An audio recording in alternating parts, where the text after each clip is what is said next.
தமிழ்நாட்டில் நடைபெற்று முடிந்த சட்டப்பேரவை தேர்தலில் நோட்டாவுக்கு கிடைத்துள்ள வாக்குகள் பல வேட்பாளர்களின் வெற்றி தோல்வியை நிர்ணயம் செய்துள்ளன. சென்னை ஆவடியில் திமுக 1395 வாக்குகள் வித்தியாசத்தில் தோல்வியடைந்துள்ள நிலையில் அங்கு 4994 வாக்குகள் நோட்டாவுக்கு பதிவாகியுள்ளன. இந்த வாக்குகள் நோட்டா வாக்குகளாக இல்லாமல் இருந்திருந்தால் இங்கு முடிவு வேறு மாதிரி அமைந்திருக்க வாய்ப்புள்ளது என்று அரசியல் விமர்சகர்கள் கருத்து தெரிவித்துள்ளனர். இதேபோல் கிருஷ்ணகிரி மாவட்டம் பர்கூர் தொகுதியில் அதிமுக 982 வாக்குகள் வித்தியாசத்தில் வெற்றி பெற்றுள்ளது. இங்கு பதிவான நோட்டா வாக்குகள் எண்ணிக்கை 1382. சிதம்பரம் தொகுதியில் 1506 வாக்குகள் வித்தியாசத்தில் அதிமுக வெற்றியடைந்துள்ள நிலையில் அங்கு பதிவான நோட்டா வாக்குகள் 1714 என்பது இங்கே குறிப்பிடத்தக்கது. கரூரில் அதிமுக வேட்பாளர் விஜயபாஸ்கர் 441 வாக்குகள் வித்தியாசத்தில் வெற்றி பெற்றுள்ள நிலையில் அங்கு பதிவான நோட்டா வாக்குகளின் எண்ணிக்கை 3595. இதேபோல் காட்டுமன்னார் கோவிலில் விடுதலை சிறுத்தைகள் கட்சித் தலைவர் தொல் திருமாவளவன் 87 வாக்குகள் வித்தியாசத்தில் தோல்வியடைந்துள்ளார். இங்கு 1025 நோட்டா வாக்குகள் பதிவாகியுள்ளன. கிணத்துக்கடவில் 1332 வாக்குகள் வித்தியாசத்தில் அதிமுக வெற்றி பெற்றுள்ளது. இங்கு 3884 நோட்டா வாக்குகள் பதிவாகியுள்ளன. கோவில்பட்டியில் 428 வாக்குகள் வித்தியாசத்தில் திமுக வெற்றியை நழுவ விட்டுள்ளது. இங்கு 2350 நோட்டா வாக்குகள் பதிவாகியுள்ளன. மொடக்குறிச்சியில் 2715 நோட்டா வாக்குகள் பதிவாகியுள்ளன.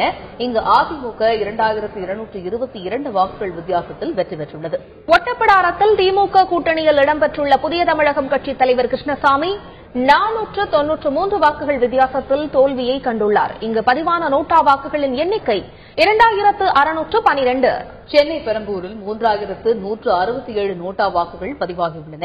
இங்கு அதிமுக 519 வாக்குகள் வித்தியாசத்தில் வெற்றியை சுவைத்துள்ளது. பேராவூரணியில் அதிமுக 995 வாக்குகள் வித்தியாசத்தில் வெற்றியை கண்டுள்ளது. இங்கு பதிவான நோட்டா வாக்குகள் எண்ணிக்கை 3167. நெல்லை மாவட்டம் ராதாபுரத்தில் திமுக வேட்பாளர் அப்பாவு வெறும் 49 வாக்குகள் வித்தியாசத்தில் தோல்வியடைந்துள்ளார். அங்கு பதிவான நோட்டா வாக்குகள் 1821. தென்காசியில் 462 வாக்குகள் வித்தியாசத்தில் அதிமுக வெற்றியடைந்துள்ளது. இங்கு 3991 நோட்டா வாக்குகள் பதிவாகியுள்ளன. திருப்பூரில் 950 வாக்குகள் வித்தியாசத்தில் அதிமுக வெற்றியடைந்துள்ளது. இங்கு பதிவான நோட்டா வாக்குகள் 2116. சென்னை தீநகரில் 3155 வாக்குகள் வித்தியாசத்தில் அதிமுக வெற்றியடைந்துள்ளது. இங்கு 3570 நோட்டா வாக்குகள் பதிவாகியுள்ளன. இதேபோல் விருகம்பாக்கத்தில் 2333 வாக்குகள் வித்தியாசத்தில் அதிமுக வெற்றியடைந்துள்ள நிலையில் இங்கு பதிவான நோட்டா வாக்குகளின் எண்ணிக்கை 3897. திண்டிவனத்தில் திமுக 101 வாக்குகள் வித்தியாசத்தில் வெற்றி பெற்றுள்ளது. இங்கு நோட்டா வாக்குகள் 2112 பதிவாகியுள்ளது. காஞ்சிபுரம் மாவட்டம் செய்யூரில் 304 வாக்குகள் அதிகம் பெற்று திமுக வெற்றியடைந்துள்ள நிலையில் இங்கு பதிவான நோட்டா வாக்குகளின் எண்ணிக்கை 1827. தஞ்சை மாவட்டம் திருவிடைமருதூரில் 532 வாக்குகள் வித்தியாசத்தில் அதிமுக வேட்பாளர் தோல்வியடைந்துள்ளார். இந்நிலையில் இங்கு பதிவாகியுள்ள நோட்டா வாக்குகள் 1899. நெல்லையில் அதிமுக வேட்பாளர் நயினார் நாகேந்திரனை விட 601 வாக்குகள் அதிகம் பெற்று திமுக வேட்பாளர் லட்சுமணன் வெற்றி பெற்றுள்ளார். இங்கு பதிவான நோட்டா வாக்குகள் 2218.